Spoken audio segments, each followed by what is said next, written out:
Hello students, last class में हमने कुछ न्यूमेरिकल्स किए थे जो स्पीड और वेलोसिटी से रिलेटेड थे। आज भी हमको एक क्वेश्चन ही करना है। क्वेश्चन मैंने पहले से ही लिख दिया है आपके सामने और इसको सॉल्व करना शुरू करते हैं, ठीक है। थोड़ा लेंदी क्वेश्चन है, ध्यान से देखिएगा, है ना। And the same question is there in your NCERT books also with some different value, so you try that one also. Look here, चलो इसको शुरू करते हैं, ध्यान से देखना। सॉल्यूशन हम शुरू करने जा रहे हैं। A train travels some distance. Some distance का मतलब इन्होंने डिस्टेंस नहीं बता रखा है।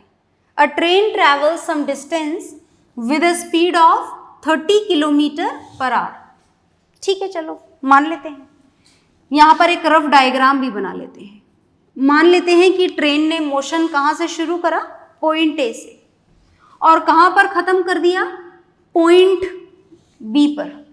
और ये इन्होंने बता रखा है कि ये जो ए टू बी जो ट्रेन गई, ये कितनी स्पीड से गई, 30 किलोमीटर पर आवर की स्पीड से गई, पर डिस्टेंस नहीं बता रखा। ठीक है, कोई बात नहीं बता रखा तो x मान लें, क्योंकि हमको जरूरत पड़ेगी, मान लेते हैं। And returns with a speed of 45 kilometre per our. मतलब ये जो ट्रेन है ये ए टू बी कितनी स्पीड से गई, 30 किलोमीटर पर आवर। हमने डिस्टेंस कितना मान लिया, x, ओके। और आई कितनी स्पीड से, 45 किलोमीटर पर आवर की स्पीड से। डिस्टेंस कितना है, सेम।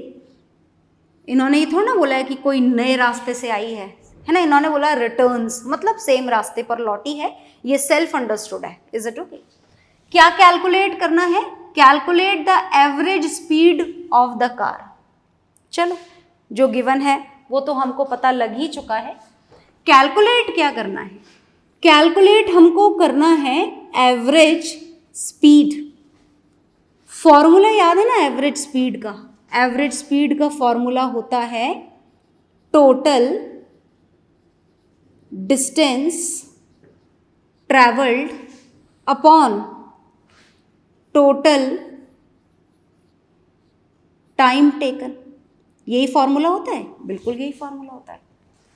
अब क्या करें, ना तो टोटल डिस्टेंस दे रखा, ना टोटल टाइम दे रखा, ये तो स्पीड दे रखी है ना। तो फिर एवरेज स्पीड कैसे निकालें? एवरेज स्पीड एवरेज वेलोसिटी के फॉर्मूले से निकाल लें, जैसे लास्ट क्लास में लास्ट क्वेश्चन में किया था। ऐसा कर सकते हैं? नहीं, यहाँ नहीं कर सकते। यहाँ पर मोशन स्ट्रेट लाइन में नहीं है। अगर हम पूरे रास्ते ए टू बी को स्ट्रेट लाइन मान भी लें तो भी पॉइंट बी पर पहुंचते ही ट्रेन ने अपनी डायरेक्शन चेंज करी और फिर बी टू ए आई। और डायरेक्शन चाहे एक बार चेंज हो, चाहे 2 बार, चाहे 10 बार। Is it okay? चेंज का मतलब चेंज होता है। मतलब अब इस मोशन को motion in a straight line नहीं बोला जा सकता। मतलब यहां पर इस वाले केस के लिए एवरेज स्पीड का मतलब एवरेज स्पीड ही है। आप एवरेज वेलोसिटी नहीं निकाल सकते हैं। आई बात समझ में? क्लियर हो गया होगा। तो मतलब हमको एवरेज स्पीड निकालनी है, जिसके लिए ना तो हमको टोटल डिस्टेंस पता है और ना ही टोटल टाइम। तो देखो कितने सारे काम करने हैं। पहले तो हमें टोटल डिस्टेंस निकालना पड़ेगा, फिर हमें टोटल टाइम निकालना पड़ेगा, और फिर दोनों को डिवाइड करके एवरेज स्पीड निकालनी पड़ेगी, है ना। तो 3-3 काम करने हैं। एक ही क्वेश्चन में 3-3 काम करवा लिए हैं इन्होंने हमसे। कोई बात नहीं, शुरू करते हैं। तो देखो जी, शुरुआत करते हैं टोटल डिस्टेंस से, जो यहाँ पर गिवन तो नहीं है पर हमने अज्यूम कर ली है कि डिस्टेंस कितना है, x, और आने का भी x। तो सिर्फ अज्यूम करके ऐसे फिगर में मान लें? नहीं, हमें ये भी लिखना पड़ता है कि हमने क्या अज्यूम किया है। ओके, चलिए तो लिखते हैं। हम लिखते हैं let the distance covered by train with speed of 30, ये हटा देते, इसकी ज़रूरत नहीं है, 30 kilometre per our speed, 30 kilometre per our की स्पीड से कितना डिस्टेंस ट्रैवल करा इसने, हमने मान लिया कि x, and with 40 kilometre per our, ये तो लौटने का डिस्टेंस था, उसको भी हम क्या मानेंगे, सेम, क्योंकि सेम रास्ते पर लौटी है, इन्होंने कुछ और नहीं बताया, मतलब सेम है। तो भाई जाने का डिस्टेंस कितना हो गया x, आने का डिस्टेंस कितना हो गया x, तो टोटल डिस्टेंस कितना हो जाएगा 2x। तो therefore total distance is equal to, कैसे निकालेंगे, x plus x is equal to 2x। Kilometre या मीटर लिखें, चाहो तो लिख लो किलोमीटर, क्यों भाई मीटर क्यों नहीं लिखा। ये आप बहुत ही ध्यान से सुनिएगा और याद भी रखिएगा कि अगर हमने यहाँ पर स्पीड की यूनिट किलोमीटर पर आवर काम में ली है, तो ये हमें ये बता देता है कि यहाँ पर हर जगह डिस्टेंस किलोमीटर में काम में लेना पड़ेगा और टाइम आवर्स में काम में लेना पड़ेगा। इसके अलावा कोई यूनिट नहीं होनी चाहिए क्वेश्चन में, और अगर है भी सही, मानो किसी एक आध जगह डिस्टेंस मीटर में दे रखा है, तो आपको उसे किलोमीटर में कन्वर्ट करने के बाद में ही क्वेश्चन स्टार्ट करना है। तो आप क्वेश्चन में जितनी भी वैल्यूज को काम में लेंगे, उनकी यूनिट कैसी होनी चाहिए, सेम। ऐसा नहीं कि एक जगह टाइम आवर में हो, दूसरी जगह मिनट में और तीसरी जगह सेकंड में। Is it okay. तो जब भी हम काम में लेंगे, वैल्यूज की यूनिट का हमें ध्यान रखना होगा, that everywhere in each and every physical quantity the unit should be same, और अगर सेम नहीं है तो कन्वर्ट करेंगे, और कन्वर्ट करना नहीं आता है तो आप पूछ सकते हैं। इज इट ओके, पूछना अलाउड होता है, तो पूछें आप बिल्कुल। टोटल डिस्टेंस हमें कितना मिल गया 2x, हालांकि फिलहाल ये वेरिएबल जैसी वैल्यू हमें दिख रही है x, so there is no need to write down kilometres. आप समझ लें बस अपने दिमाग में कि अगर लिखना पड़े तो क्या लिखना होगा, किलोमीटर्स। तो हमें एवरेज स्पीड कैलकुलेट करने के लिए एक चीज तो पता लग गई, क्या पता लगी, टोटल डिस्टेंस। कितना आ गया टोटल डिस्टेंस, 2x। किलोमीटर लिख सकते हैं डेफिनेटली। अब दूसरी चीज हमें कौन सी पता लगानी है एवरेज स्पीड के लिए, टोटल टाइम। तो टोटल टाइम हम कैसे पता लगाएंगे, टोटल टाइम के लिए हमें पहले जाने का टाइम पता लगाना पड़ेगा और फिर आने का, और फिर उसे ऐड करके हमें क्या मिलेगा, टोटल टाइम। तो चलो ऐसा करते हैं कि जाने का टाइम मान लेते हैं t1 और आने का टाइम मान लेते हैं t2। तो कैलकुलेशन शुरू करें, चलिए करते हैं। बिल्कुल आराम से समझते हुए जाना, और जहाँ लगे समझ में नहीं आ रहा है वहाँ पर पॉज कर देना थोड़ा सा, दोबारा पहले का देखना, फिर आगे का देखना शुरू करना। तो एक काम हमारा हो चुका है, टोटल डिस्टेंस की कैलकुलेशन हो चुकी है। अब हम टाइम निकालने जा रहे हैं। एक साथ निकल सकता है क्या टोटल टाइम, नहीं। तो हम टाइम निकालने जा रहे हैं, टाइम फॉर मोशन। कौन से मोशन के लिए टाइम निकालने जा रहे हैं, from A to B, A to B के लिए निकालें टाइम। क्या ए टू बी के लिए आपको स्पीड पता है, बिल्कुल पता है। क्या है स्पीड ए टू बी के लिए, 30 किलोमीटर पर आवर। क्या आपको ए टू बी के लिए डिस्टेंस पता है, डिस्टेंस भी पता है। कितना है डिस्टेंस, x। किलोमीटर लिख सकते हैं, बिल्कुल। क्या आपको ए टू बी के लिए टाइम पता है, पता तो नहीं है, पर हमने एक सिंबल जरूर दे दिया है इसको। क्या दे दिया है, t1। और ये t1 ही है जो हमें पता लगाना है, ताकि टोटल टाइम आ जाए और एवरेज स्पीड कैलकुलेट हो जाए। ओके, तो कौन सा फॉर्मूला यूज करें इस टाइम को पता लगाने के लिए, हम फॉर्मूला यूज करेंगे स्पीड वाला। कौन सा फॉर्मूला है स्पीड का, डिस्टेंस अपॉन टाइम। हमें क्या पता लगाना है? टाइम। तो टाइम को इधर ले जाओ और स्पीड को इधर ले आओ क्रॉस मल्टीप्लाई करके। चलिए करते हैं। तो टाइम का सिंबल क्या माना है हमने? T1। तो T1 को इधर ले आते हैं और डिस्टेंस तो देखो अपनी जगह पे ही रहेगा और डिवाइड में क्या चला जाएगा? डिवाइड में चला जाएगा स्पीड।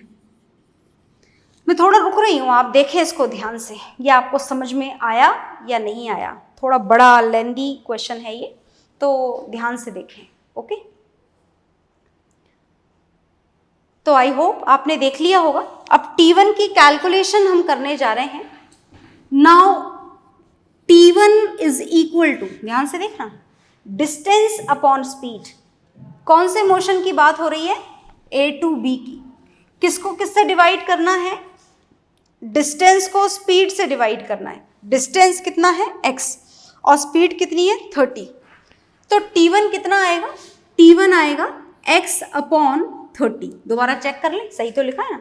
डिस्टेंस कितना माना था आपने? x और स्पीड आपको गिवन है कितनी? 30। तो ये टाइम आ गया आपका। किस में आया होगा टाइम? आवर्स में। क्यों? सेकंड में नहीं आ सकता? नहीं। क्यों नहीं आ सकता? क्योंकि स्पीड में ये जो यहाँ पर यूनिट गिवन है, ये यहाँ पर टाइम आवर्स में गिवन है, तो आपको आवर्स में ही यूज करना पड़ेगा। सिमिलरली, अब हम इतना लंबा चौड़ा नहीं लिखेंगे दोबारा से, है ना? We will write it like this, similarly. Similarly, when we talk about the motion from B to A, similarly for trains return journey, train जा रही थी, अब ट्रेन की रिटर्न जर्नी हो रही है, लौट कर आ रही है वापस से, है ना? तो रिटर्न जर्नी के लिए हम T2 निकाल लें। सिमिलरली लिख दिया है, तो अब ये सब लिखने की जरूरत नहीं है दोबारा से। टाइम का फॉर्मूला वही रहेगा, डिस्टेंस अपॉन स्पीड। तो डिस्टेंस कितना है? आने वाला, रिटर्न जर्नी वाला डिस्टेंस, रिटर्न जर्नी वाला डिस्टेंस अपॉन रिटर्न जर्नी वाली स्पीड, है ना? डिस्टेंस तो सेम ही था, इन्होंने बताया नहीं तो हमने सेम मान लिया, सेम मान लेना होता है। ओके, तो डिस्टेंस अपॉन स्पीड, तो स्पीड कितनी है? x upon 45 hours. ओके, तो T1 जाने का टाइम और T2 आने का टाइम, पर हमें तो यहाँ फॉर्मूले के हिसाब से टोटल टाइम चाहिए, तो चलिए टोटल टाइम निकाल लेते हैं। इक्वेशन नंबर दे देते हैं। देखो, ये 2x मिला हमको टोटल डिस्टेंस, ये T1 मिला टाइम, और ये T2 मिला। तो ये काम की इक्वेशंस हैं। टोटल डिस्टेंस हमने इक्वेशन 1 दे दी, जाने का टाइम T1 इक्वेशन 2, आने का time T2 equation 3। And now हमें कैलकुलेट क्या करना है? हमें कैलकुलेट करना है टोटल टाइम। किससे डिनोट करें इसको?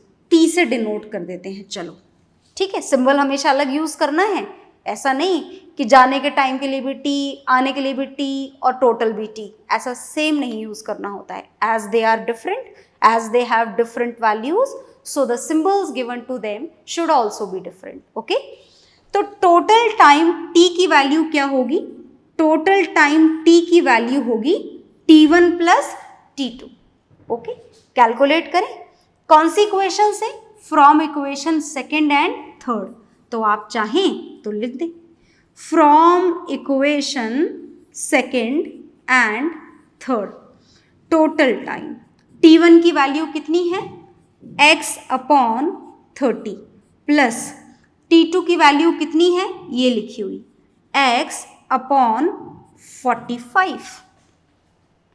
आगे करें, आगे करते हैं। ये हम इसकी नेक्स्ट स्टेप, चलो यहीं लिख देते हैं।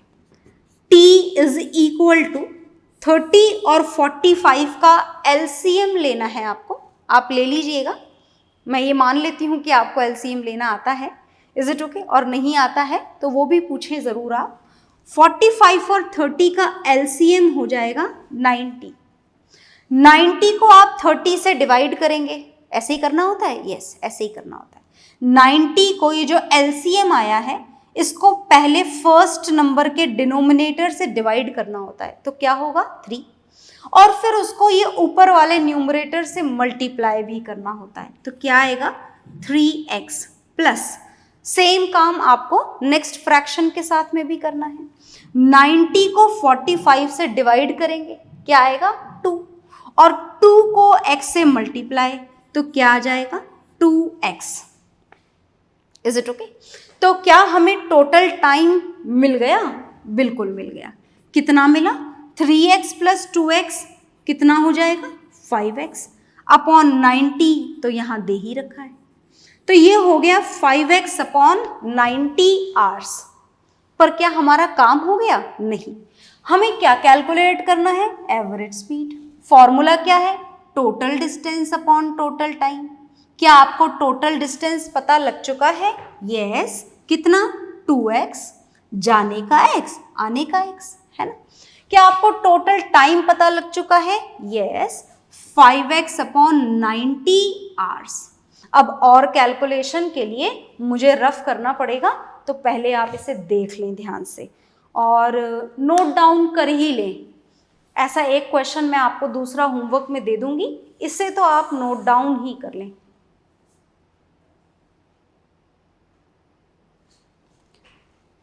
तो आई होप आपने कर लिया होगा। पॉज कर लें, आराम से नोट डाउन कर लें इसको। और अब हम यहाँ पर फाइनली एवरेज स्पीड कैलकुलेट करेंगे। तो एवरेज स्पीड का फॉर्मूला हम ऑलरेडी लिख चुके हैं, देखिएगा ध्यान से।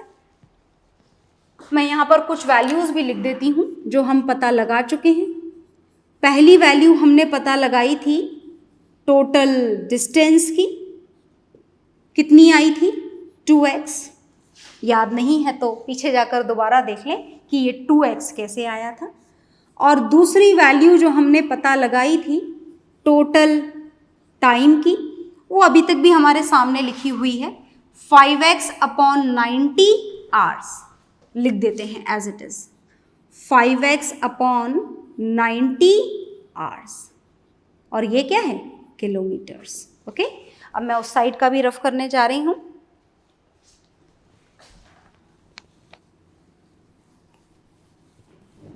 अब हमें फिगर की भी एज सच कोई ज़रूरत नहीं है, क्योंकि हमारे जो काम थे फिगर से related they are done. Now look here, the total distance is there in front of you, total time is there in front of you. Now we are able to find out this average speed. चलिए तो average speed calculate करते हैं हम finally, इतनी सारी मेहनत के बाद में। तो average speed is equal to total distance, ये लिखा हुआ, ये रही वैल्यू। कितना है टोटल डिस्टेंस? 2x को किससे डिवाइड करना है? टोटल टाइम से। आप चाहो तो मैं ऐसे लिख देती हूँ, आपके लिए समझना आसान हो जाएगा। Total distance divided by total time, total distance divided by total time. Total time is है, कितना है टोटल टाइम? 5x upon 90। करें आगे, नेक्स्ट स्टेप करते हैं। किसकी कैलकुलेशन चल रही है? एवरेज स्पीड की। क्या हो जाएगा? 2x डिवाइड के साइन को मल्टीप्लाई में कन्वर्ट कर दें। Yes, it can be done. कर दिया। ऐसे कैसे ही लिख दें नंबर? नहीं, ऐसा करने के बाद राइट साइड वाले नंबर का क्या कर देना होता है? रेसिप्रोकल। तो चलिए कर देते हैं, 90 अपॉन 5x। ओके, तो ये x से x आप कैंसिल कर दें, और क्या वैल्यू बची? कैंसिल हो चुका है, x नहीं बचा है अब हमारे पास में, है ना। 90 इंटू 2 कितना हो जाएगा? 180 डिवाइडेड बाय 5। डिवाइड कर दें? कर लेते हैं। वैसे तो आप कैंसिल भी कर सकते हैं, पर अगर आपको डाउट है तो मैं डिवाइड करके बता देती हूँ। 180 को 5 से डिवाइड करना है, 3 टाइम्स डिवाइड हो जाएगा। ये मिलेगा आपको 5 3 ज़ा 15, 8 माइनस 5 3, और ये 0 हमने कॉपी कर लिया, यहाँ पर ये क्रॉस हो चुका है। नाउ 5 6 ज़ा 30 and this is done. Okay, so look है, क्या मिली हमको वैल्यू? हमको वैल्यू मिली एवरेज स्पीड की 36 किलोमीटर पर आवर। यूनिट लगाना मत भूलना। किलोमीटर पर आवर क्यों आई एवरेज स्पीड की यूनिट? एसआई यूनिट क्यों नहीं आ गई मीटर पर सेकेंड? क्या लिख सकते हैं हम? लिख तो सकते हैं, पर कन्वर्ट करने के बाद में, क्योंकि क्वेश्चन में हमको वैल्यूज गिवन थी kilometre per our and kilometre per our, तो आंसर भी किस में आएगा? किलोमीटर पर आवर में। पर मानो कि क्वेश्चन में ऐसा बोल दिया जाए कि find the average speed in metre per second, या फिर ऐसा बोल दिया जाए कि find the average speed in SI unit, तो उस कंडीशन में आपको किलोमीटर पर आवर को 5/18 याद है ना से मल्टीप्लाई करके मीटर पर सेकेंड में कन्वर्ट करना होगा। तो फिलहाल तो हमें ऐसा बोला गया ही नहीं है क्वेश्चन में, तो नहीं बोला गया है तो हम बिल्कुल भी नहीं करेंगे, और हमारा आंसर हमको मिल चुका है। हमसे एवरेज स्पीड इन्होंने बोला था कैलकुलेट करने के लिए, and that is done. The value is 36 kilometre per our. Is it okay? देख लें एक बार ध्यान से।